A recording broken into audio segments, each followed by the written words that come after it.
Hey there, I'm Esper, and the lighting was nice for a moment, but now it's not. This is my summer reading list for 2017. Summer starts usually around the end of April here, so yeah, sure can't wait till it progresses. The first book I want to read is called The Symptoms of Being Human. I had this in my book haul, and I did mention a few things, but I did not describe it exactly. It's about this character named Riley who identifies as gender fluid. Gender fluid can mean a variety of things. It usually tends to mean switching between genders during time. Like, for example, what seems to be Riley's type is switching between boy and girl at any given time. And, like I said, I used to identify as gender fluid, so I wanted to give this a try because it's not that often that you see that sort of character in books.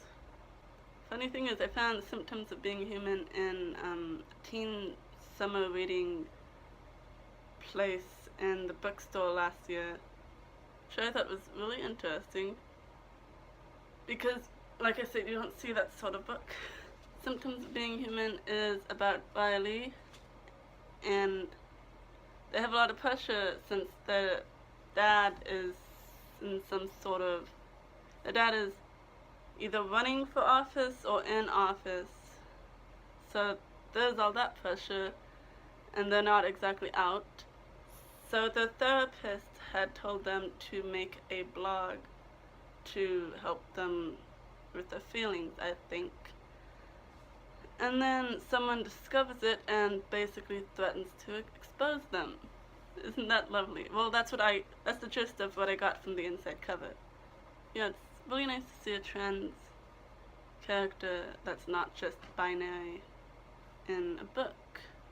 Nice to see representation. I'm very interested to see how it turns out. I will keep you updated.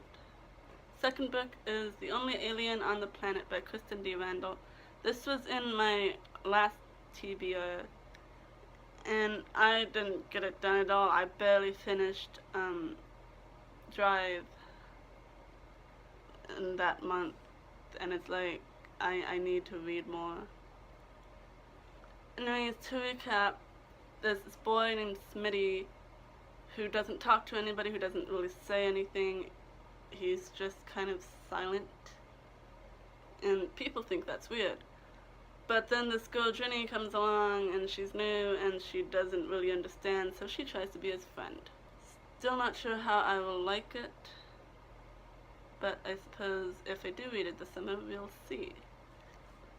Next up is Cold Mountain. Oh, there's still a sticker.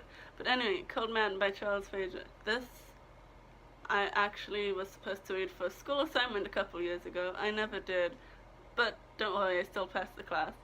Anyway, this, I believe it's held in the time of the Civil War. It's about a Confederate soldier who decides to walk all the way back home, and I think it is supposed to switch POVs because it does say that they will tell the story about his lover or girlfriend as well.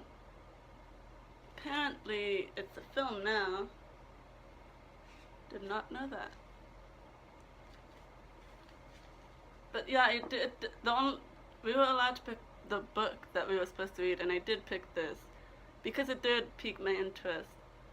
But I still never read it, so maybe this year I will give it a shot.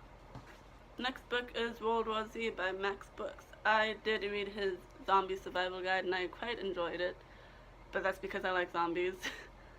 But this is a sort of documentary style book, almost like a biography? Not exactly. Basically, it's a report of what happened in a zombie outbreak. This is fictional, I'm pretty sure. But yeah, it's sort of an interview. It's called, the thing says, An Oral History of the Zombie War. So there's that. I have not read it yet. Well, I read Zombie Survival Guide a long time ago when I got these two books, but I have not read this one yet because it was a bit too similar to a non-fiction book. But I will give this a try because it could be really interesting. Also, look, this one is a movie too. How odd.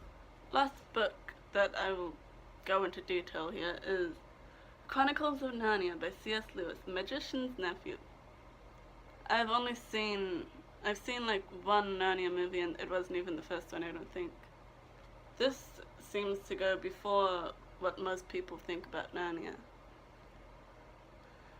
I thought that Narnia was a trilogy, but according to the set that I have, there's 7 books. So yes, I've only seen The Lion, the Witch, and the Wardrobe. I've only really heard of that one.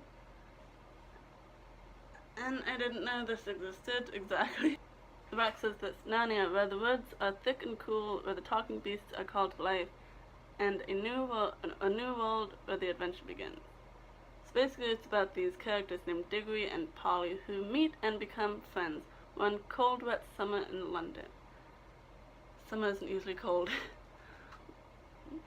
Their lives burst into adventure when Diggory's Uncle Andrew, who thinks he's a magician, sends them hurtling to somewhere else. They find their way to Narnia, newborn from the Lion Song, and encounter an evil sorceress, Jadis, before they finally return home. So yeah, I've never heard of this, despite it being in the Narnia series. It sounds semi-interesting, and I do want to read the whole series. I believe I have the whole entire collection. 2 other books I would like to read this summer this was also in my April TBR. Still didn't get it done, even though they're like small kids books that I could read in like 2 hours. I did not get it done. That's the first and second Animorphs books. I still want to reread that, and I still want to make a video. So I'm not sure when that will ever happen because, my motivation is dwindling with each passing day. That it just gets harder and harder.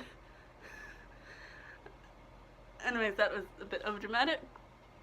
So yeah, those are the books I'm reading this summer. At this rate, I should still do about a book a month, which is good because that is my goal this year. If you found this video interesting or something, just comment or give it a thumbs up. Tell me what you're reading, and if you want to talk about the books I've mentioned, you can do that as well. So yeah, subscribe if you haven't, or if you want to, and I'll see you guys later. Bye bye.